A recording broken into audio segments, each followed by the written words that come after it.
Dua orang ini tidak sengaja menyelamatkan dunia.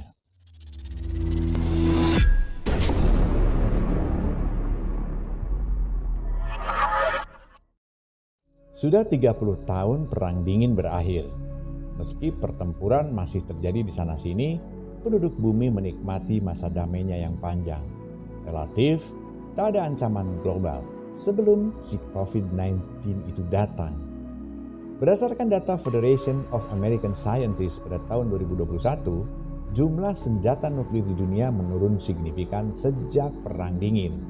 Dari sekitar 70.300 pada tahun 1986 menjadi sekitar 1.300 pada awal 2021. Sejumlah negara tercatat memiliki senjata nuklir pemusnah massal ini.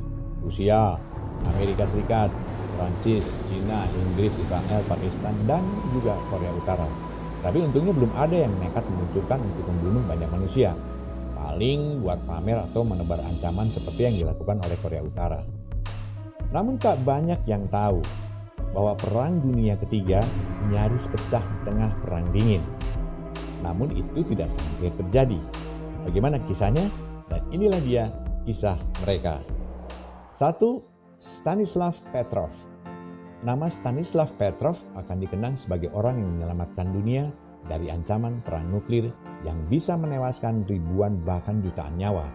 Dan itu dilakukannya secara tidak sengaja. Kejadian ini dimulai pada tanggal 26 September 1983 subuh. Alarm sistem peringatan dini milik Uni Soviet tiba-tiba meraung-raung. Tampilan data di komputer menunjukkan sejumlah rudal diluncurkan. Diduga kuat dari pihak musuh, Amerika Serikat dan kawan-kawan. Itu jelas ancaman besar. Sesuai protokol, Uni Soviet harus membalasnya dengan serangan nuklir. Paling tidak siap-siap melancarkan serangan balik. Stanislav Petrov sedang bertugas jaga kala itu. Bukannya panik, ia memutuskan untuk tidak melaporkan ke atasan. Dia menganggap bahwa itu adalah alarm palsu atau false alarm. Jelas itu adalah pelanggaran tugas. Ia digaji untuk mendata dan mendeteksi peluncuran rudal lawan dan melaporkan ke para petinggi militer dan politik. Namun tak disangka keputusannya mungkin atau boleh jadi telah menyelamatkan dunia. Petrov menceritakan apa yang terjadi kala itu. Sirine meraung-raung, aku duduk terdiam di sana selama beberapa detik, menatap layar yang terang dengan sinar merah. Ada kata peluncuran di sana, kata dia yang dikutip dari BBC. Warna merah jadi indikasi, itu level peringatan tertinggi. Amerika Serikat telah meluncurkan rudal. Lalu semenit kemudian sirine kembali berbunyi. Artinya, rudal kedua telah diluncurkan. Lalu yang ketiga, keempat, kelima dan seterusnya. Komputer mengganti peringatan dari kata peluncuran menjadi kata serangan rudal. Tak ada aturan pasti tentang berapa lama kami diizinkan berpikir sebelum melapor. Kami tahu bahwa setiap detik penundaan akan mengurangi waktu yang berharga, kata dia. Para petinggi militer Uni Soviet dan para pemimpin politik harus diberitahu segera. Yang harus dilakukan saat itu adalah menggapai telepon, menekan nomor sambungan langsung ke komandan. Tapi aku sama sekali tidak bisa bergerak. Aku seperti terduduk di atas wajan penggorengan yang panas, lanjut Petrov. Kala itu hatinya diliputi keraguan. Dan itu ada alasannya. Apalagi selain ahli teknologi informasi seperti dia, Uni Soviet punya ahli lain yang bertugas mengawasi kekuatan misil Amerika Serikat. Sejumlah operator radar satelit mengatakan kepadanya tak ada rudal yang terdata dalam sistem mereka. Namun orang-orang tersebut hanya bersifat pendukung. Sementara protokol dengan jelas menyebutkan keputusan didasarkan pada apa yang tertera di layar komputer. Petrov merasa curiga terhadap betapa kuat dan jelasnya peringatan itu. Ada 28 atau 29 level keamanan. Setelah target teridentifikasi, ia harus melewati sejumlah checkpoint. Saat itu, Petrov tidak yakin peringatan bisa sekuat itu. Ini yang kemudian dilakukan. Petrov lalu menghubungi beberapa petugas jaga di markas militer Uni Soviet dan melaporkan telah terjadi false alarm atau kesalahan alarm. Seandainya saja perkiraannya salah, ledakan nuklir pertama bisa terjadi beberapa menit kemudian. Untung yang terjadi malah sebaliknya. Selama 23 menit kemudian aku menyadari tak ada apapun yang terjadi. Jika memang serangan itu nyata, pasti aku mengetahuinya. Bagiku itu sangat melegakan, kata dia. Petrov menceritakan dia satu-satunya dalam tim yang menerima pendidikan sipil.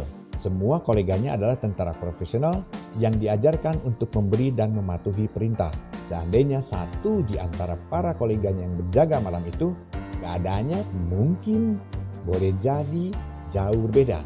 Perang nuklir tak bisa dielakkan. Lalu Petrov mengakui ia mendapat teguran atas kesimpulannya malam itu. Bukan tentang apa yang ia perbuat, melainkan terkait pelanggaran administrasi. Setelah apa yang dilakukan dirahasiakan rapat-rapat karena khawatir mencoreng muka negaranya, baru setelah Uni Soviet bubar, Petrov menceritakan kisahnya itu ke pers. Dan ia pun diganjar banyak penghargaan internasional. Namun Petrov tak pernah merasa dirinya pahlawan. Itu adalah tugasku, katanya. Hanya kebetulan dan untungnya aku bertugas malam itu, lanjutnya. Yang berikutnya adalah nomor 2, Vasily Arkhipov.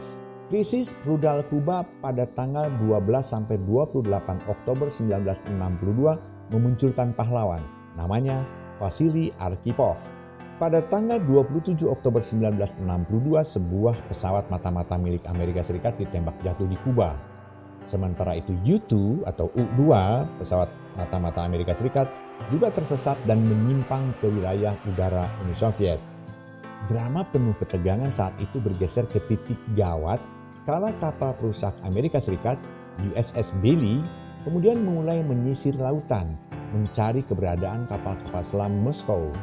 B-59, kapal selam Uni Soviet, menjadi salah satu target buruan Amerika. Kala itu, pihak Amerika Serikat tidak tahu bahwa B-59 dipersenjatai dengan senjata nuklir. Terdapat 22 torpedo yang diangkut di dalamnya. Salah satunya adalah bom nuklir yang bisa menimbulkan kehancuran lebih parah dari apa yang dialami di Hiroshima dan Nagasaki. Para kapten kapal selam diberi izin untuk meluncurkan torpedo nuklir, asalkan mendapatkan izin dari pejabat politik yang ditugaskan di sana. Sementara itu, Kapten B-59 Valentin Savitsky tak tahu bahwa berondongan yang diluncurkan Amerika Serikat adalah aksi non mematikan yang ditujukan sebagai tembakan peringatan untuk memaksa kapalnya menyembul ke permukaan. Savitsky yang dalam keadaan lelah berasumsi kapal selamnya dijadikan target. Dia bahkan menyangka Perang Dunia Ketiga telah pecah karena komunikasi sudah terputus. Mereka tak tahu apa yang terjadi di luar sana. Maka torpedo nuklir berkekuatan 10 kiloton yang ada di dalam B-59 disiapkan untuk diluncurkan. Targetnya adalah USS Randolph, kapal induk raksasa yang memimpin gugus tugas Amerika. Seandainya torpedo B-59 diluncurkan ke Randolph, awan nuklir niscaya akan menyebar dari lautan ke daratan. Sejumlah titik akan jadi sasaran saling balas. Moskow, London, pangkalan udara di East Anglia, dan konsentrasi pasukan di Jerman. Gelombang bom atom berikutnya akan mengincar target-target ekonomi. Sementara itu, Single Integrated Operational Plan atau SYOP atau skenario kiamat milik Pentagon pastinya bakal meluncurkan 5.500 senjata nuklir ke ribuan target, termasuk ke negara-negara yang kala itu masuk kategori non-agresif seperti China dan Albania. Apa yang akan terjadi ke Amerika Serikat sendiri tidak pasti. Alasan Nikita Khrushchev mengirim rudal ke Kuba adalah karena saat itu Uni Soviet tidak memiliki ICBM atau rudal jarak jauh yang bisa mencapai Amerika Serikat. Boleh jadi Amerika Serikat akan mengalami kehancuran yang lebih sedikit daripada yang dialami Inggris dan Eropa Barat jika perang nuklir terjadi saat itu. Keputusan untuk tidak memulai Perang Dunia Ketiga tidak diputuskan di Kremlin atau di Gedung Putih, tapi di ruang kontrol kapal-kapal selam. Peluncuran torpedo nuklir B-59 memerlukan persetujuan dari ketiga perwira senior. Vasily Arkhipov satu-satunya yang menolak. Seandainya saja ia tak ada saat itu, perang nuklir niscaya pecah. Dari sisi Rusia, tindakan Arkhipov itu dianggap pengecut. Saat itu, Arkhipov bersikukuh kapalnya menyembul ke permukaan dan mengontak Moskow untuk meminta nasihat. Argumen panas lantas terjadi. Namun akhirnya mereka setuju B-59 muncul ke permukaan. Apalagi terdapat ada masalah teknis kala itu. Dari sisi Rusia, tindakan itu dianggap pengecut. Keputusan Vasily Arkhipov dianggap tindakan menyerah. Namun bagi istrinya Olga, Vasily Arkhipov adalah pahlawan. Seorang pria yang mencegah terjadinya perang nuklir adalah awak kapal selam Rusia. Namanya adalah Vasily Arkhipov. Demikian kisah dua orang yang secara tidak sengaja menyelamatkan dunia. Nantikan kisah-kisah berikutnya.